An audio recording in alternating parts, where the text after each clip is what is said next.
Hello everyone, West Bengal public service commission থেকে food SI এক্সামের জন্য অ্যাডমিট কার্ড ডাউনলোডের একটা নোটিফিকেশান আজকে দিয়েছে।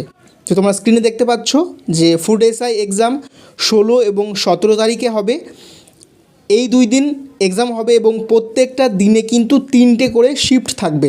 9:30 থেকে 11টা, 12:30 থেকে 2টো এবং 3:30 থেকে 5টা পর্যন্ত প্রত্যেক দিনে 3টে করে শিফট।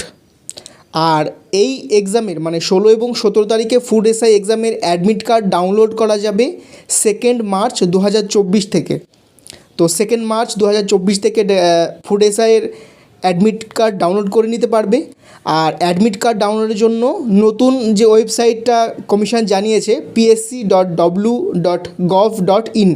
এই ওয়েবসাইটে গিয়ে কিন্তু অ্যাডমিট কার্ড ডাউনলোড করতে হবে। তো তোমরা 2 তারিখে অ্যাডমিট কার্ড ডাউনলোড করে